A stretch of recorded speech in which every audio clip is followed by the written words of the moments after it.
Shalom, saudara Bezit Media. Pada kesempatan ini, kita bersama PHD Bref akan membahas kembali bagaimana pelajaran sekolah sahabat kita sepanjang 1 minggu ini yang membahas tentang masalah kejahatan. Kita akan melihat sekilas bagaimana di pelajaran ini akan dirangkumkan oleh PHD Bref nantinya. Ada 2 pertanyaan yang sangat penting untuk kita ketahui sebelum kita akan mempelajari lebih dalam bagaimana pelajaran ini nantinya ya, PHD Bref ya. Nah, di pelajaran sekolah sahabat kita ada pertanyaan menggunakan kata teodisi. Ya. Teodisi ini adalah sebuah istilah, ya, istilah pembenaran yang digunakan oleh Allah ketika Ia akan apa? Melawan akan kejahatan. Nah, boleh kita bayangkan bagaimana seseorang yang nantinya ketika masuk ke dalam kerajaan surga bertanya kepada Tuhan. Dan mungkin ya mengatakan fakta ya. Dia mengatakan sebagai contoh, oh saya mengerti sekarang ya Tuhan. Kenapa mungkin keluarga saya disiksa ya, atau saya melihat kematian keluarga saya langsung di depan mata saya.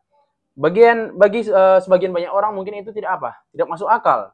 Nah, dalam pertanyaan ini kita bisa melihat dikatakan bahwa itu bukan hal yang masuk akal. Bagaimanakah kita bisa tiba pada pemahaman bahwa Allah lah bukan kejahatan yang pada akhirnya dibenarkan nih PHD, dibenarkan dalam pertikaian yang besar ini, masalah kejahatan nih PHD. Bagaimana kira-kira tanggapannya? Baik, terima kasih PHD Stephen. Menarik ya, karena pelajaran kita membahas tentang kejahatan, di mana selama minggu-minggu yang lalu kita membahas soal kasih, soal kesabaran Allah, keadilan gitu ya, cemburu dan yang lain sebagainya. Dan sekarang kita terfokus akan kejahatan. Nah, jadi menarik adalah bagaimana kita bisa tiba bahwa pemahaman bahwa Allah lah bukan kejahatan yang pada akhirnya dibenarkan dalam pertikaian besar ini. Sepanjang kisah Alkitab kita mengetahui bahwa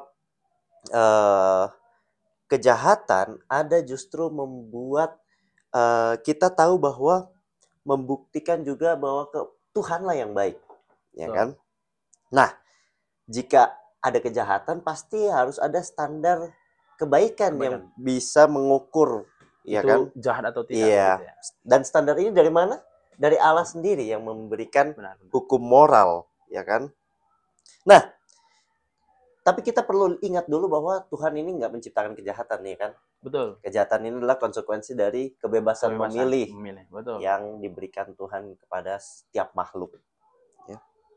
Nah, kembali ke pertanyaan tadi, ketika kita nanti di surga, kita nggak akan bersyukur atas penderitaan itu sendiri, ya. Tapi kita justru akan memahami bagaimana Allah bekerja selama ini dalam hidup kita, ya. Bekerja ketika kita mengalami penderitaan itu. Dan tentu kita tahu ya bahwa bagaimana karakter Allah di sini yang adalah kasih. Seperti yang dinyatakan Roma 8 ayat 28 contohnya, ya kan? Iya, Tuhan turut bekerja dalam mendatangkan kebaikan. Iya, mendatangkan kebaikan. Belum lagi biasa ayat hafalan Yeremia 29 ayat 11, ya kan? Bukan rancangan kecelakaan, tapi rancangan damai sejahtera untuk memberikan hari depan yang penuh harapan. Betul. Nah, ini adalah suatu bukti bahwa bukan penderitaan gitu, tapi Tuhan bekerja melalui penderitaan yang kita alami untuk menjadikan kita semakin lebih baik, dan bahkan mungkin ada rancangan Tuhan di depan yang kita nggak ketahui, rancangan yang indah.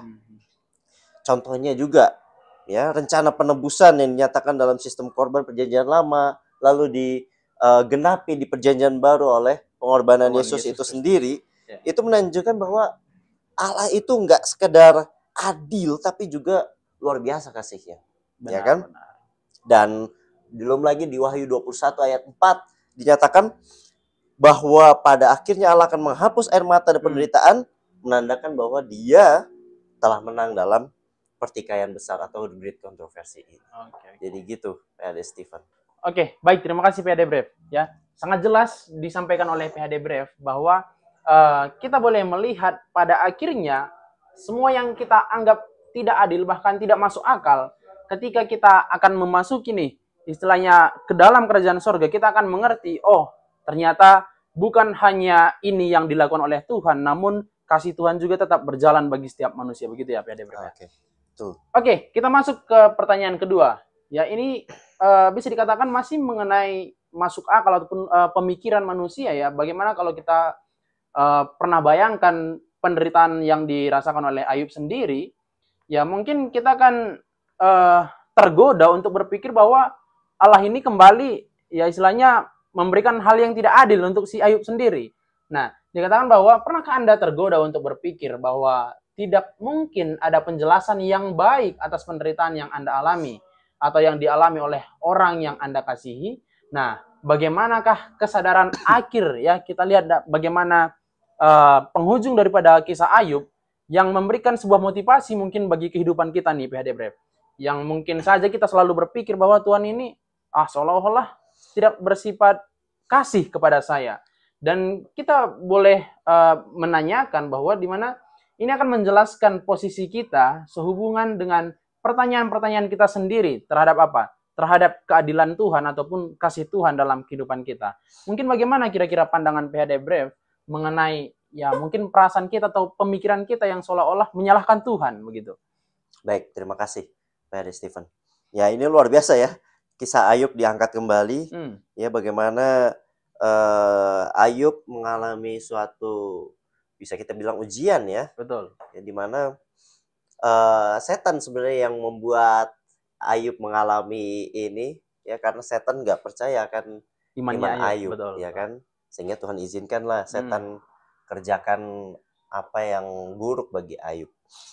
Tapi Ayubnya sendiri nggak tahu ya kan, Ayubnya sendiri nggak tahu kenapa dia bisa mengalami hal ini tersebut ya kan, dan dia mempertanyakan sebenarnya. Tapi ketika Allah menjawabnya ya, Ayub menyadari bahwa pemahaman dia sendiri pun terbatas. Ya kan, sebagai manusia. Contohnya di Ayub 42 ayat 3. Ia mengakui bahwa ia berbicara tanpa mengetahui rencana Allah yang lebih besar. Ya kan? Betul. Jadi dia mengakui akan keterbatasannya. Lalu kalau kita lihat pelajaran hari Senin, hari Selasa, kita bisa lihat bahwa sering kali kita tidak dapat memahami alasan dibalik penderitaan kita. Ya kan, kenapa saya harus merasakan ini, kenapa saya harus mengalami ini, kita nggak tahu itu. Tetapi ya kan,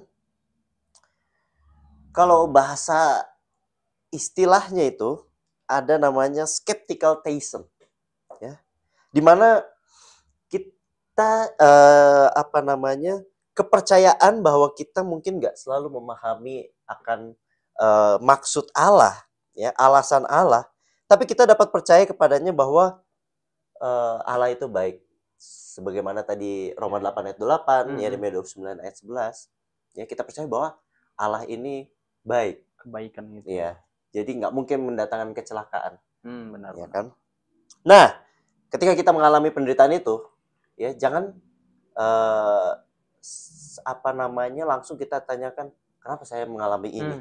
Tapi sama seperti Ayub, sebenarnya kita harus bersikap rendah hati dalam mengalami penderitaan, kesusahan atau masalah yang kita alami.